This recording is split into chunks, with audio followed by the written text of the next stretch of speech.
Assalamualaikum warahmatullahi wabarakatuh, sahabat literasi, sahabat adopsi NTB. Hari ini kita bersama salah satu sahabat saya yang jauh-jauh datang ke Riau, datang ke Jogja untuk berdiskusi, berbagi dengan kita semua di sini. Beliau adalah Pak Muhammad Mukhlis MPD. Beliau salah satu dosen di Universitas Islam Riau ya. Nah, ini jauh sekali Riau, daerahnya UAS ini. Nah, daerahnya UAS.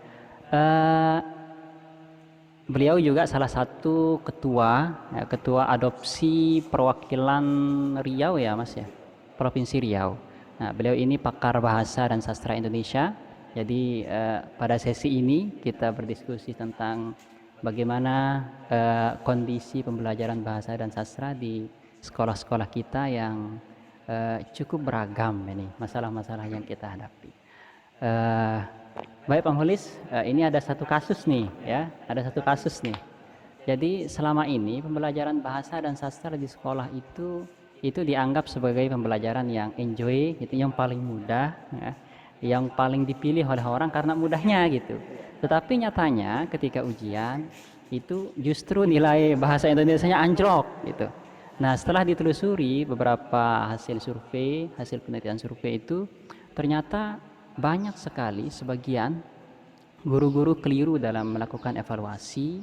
Kemudian guru-guru itu kadang-kadang apa ya, sistem belajarnya gini, ketika ada materi puisi misalnya, ini gurunya nggak bisa puisi. Nah akhirnya materi puisi itu dilompat Pak Muhlis. Nah gitu. Nah kemudian yang kedua, ketika penilaian ada materi tentang berbicara misalnya ya, justru instrumen yang digunakan itu instrumen untuk menilai menulis gitu kan.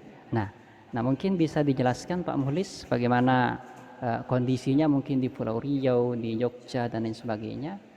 Apakah permasalahan pembelajaran bahasa ini seperti apa solusinya gitu kan? Bagaimana evaluasi yang relevan dengan empat keterampilan berbahasa itu? Mungkin bisa dijelaskan Pak Muhlis. Terima kasih. Uh, Memang kita melihat ya penilaian ataupun evaluasi yang sudah dilakukan guru di sekolah-sekolah itu memang perlu upgrade gitu ya. Artinya tuntutan sekarang ini beda dengan dulu. Dulu rata-rata hanya banyak menilai tentang kognitif saja.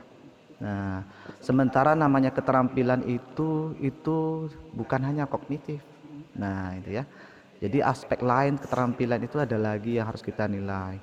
Maka kalau kita melihat juga ya di sekolah-sekolah itu saya juga banyak melakukan penelitian-penelitian tentang evaluasi. Bahkan guru itu banyak juga yang tidak tahu bagaimana melakukan evaluasi yang baik. Mulai dari merancang ya sampai dari pelaksanaan dan pengolahan serta kesimpulannya seperti apa begitu.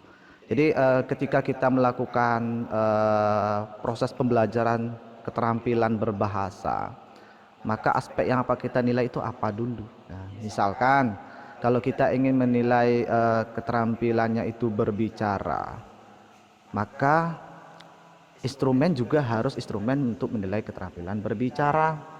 Maka kita harus menggunakan penilaian autentik namanya. Nah, penilaian autentik itulah nanti yang bisa digunakan untuk mengukur bagaimana kemampuan berbicara siswa. Jadi tidak boleh melenceng dari KD ataupun SK kompetensi inti ataupun kompetensi dasar yang sudah ditetapkan. Nah, ini yang banyak kadang keliru di sekolah-sekolah begitu.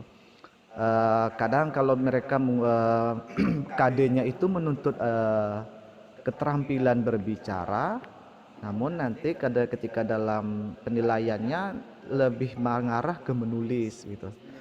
Sebenarnya bisa, tetapi memang itu harus ada yang diprioritaskan, ada yang diutamakan gitu.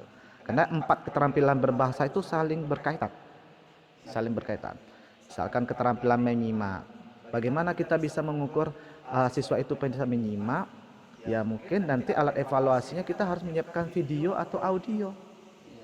Nah itu akan melihat bagaimana kemampuan menyimaknya. Nah setelah itu dari menyimak itu dia bisa suruh dia melakukan menulis apa yang dia simak.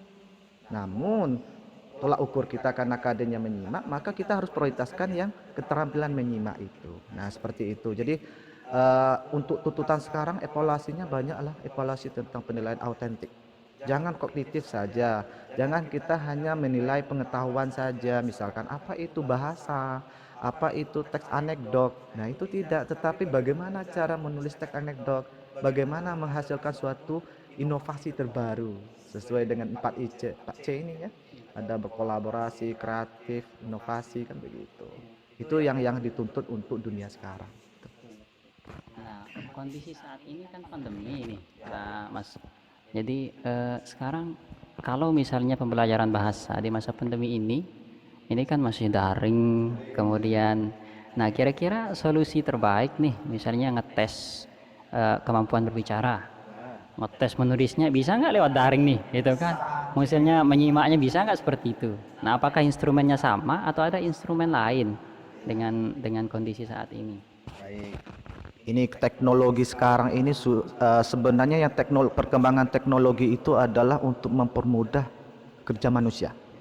Jadi perkembangan teknologi itu ada sisi positif dan ada sisi negatifnya gitu. Nah, kita bisa menggunakan teknologi itu untuk sisi positif. Misalkan dalam keterampilan berbicara, saya selalu menuntut anak itu membuat video dan diupload di YouTube. Ya, jadi buka akun YouTube begitu. Nah, dari sisi itu kita bisa melihat, bahkan saya juga bisa melihat juga nanti mana yang paling banyak subscribe-nya. Nah, ini menjadi suatu hal tolak ukur juga begitu. Jadi ada nilai berusaha juga. Nah, itu dia. Jadi kita itu melakukan evaluasi, tetapi dari satu sisi kita apa yang kita lakukan itu bisa juga dimanfaatkan oleh orang lain begitu. Bisa dilihat orang banyak gitu. Iya, itu. Jadi jangan kita ya tinggallah masa lalu itu yang lama itu tidak ini. Kita sekarang teknologi sudah canggih sekali. Bisa dibuka di mana-mana. Nah, instrumen itu tetap kita gunakan, cuman caranya, strateginya gitu. Kita menggunakan teknologi di situ dalam melakukan penilaian.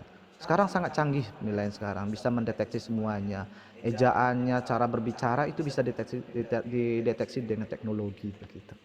Penilaian pun otomatis juga bisa. Baik, saya rasa cukup ini Pak Mulis ya. Cukup. Ini terakhir ini mungkin saran atau untuk guru-guru kita di Indonesia, bagaimana saran untuk meningkatkan kualitas pembelajaran bahasa di Indonesia ini? Begini. Tentu pertama, karena kita seorang guru, kalau guru itu memang harus update ilmu ya. Artinya kita harus selalu mencari belajar itu sepanjang hayat. Karena perkembangan teknologi dan ilmu sekarang luar biasa, maka guru-guru sebaiknya lakukan pelatihan ya, ikut penataran. Sekarang sangat banyak dan gratis itu. Jadi kadang setiap ada MGMP itu tuh salah satu forum yang luar biasa juga. Di situ kalau aktif gurunya dan mengundang pakar-pakar dari instansi universitas, nanti kalau diikuti itu sangat bagus ya. Artinya ada pengalaman, ilmu-ilmu baru yang bisa didapatkan dengan adanya pertemuan-pertemuan, pelatihan dan penataran. Itu saja. Ini sangat bagus kalau mau gurunya mengikuti perkembangan itu. Ya, lakukanlah update dengan cara melakukan pelatihan, penataran dan segala macam itu. Baik, itu saja Pak Mulis. Terima kasih atas kunjungannya. Nah, beliau ini terakhir ini beliau sedang S3 nih. Insyaallah dalam waktu dekat akan sidang ini, promosi ini. Oke, terima kasih sahabat literasi. Sampai jumpa di lain waktu. Assalamualaikum warahmatullahi wabarakatuh.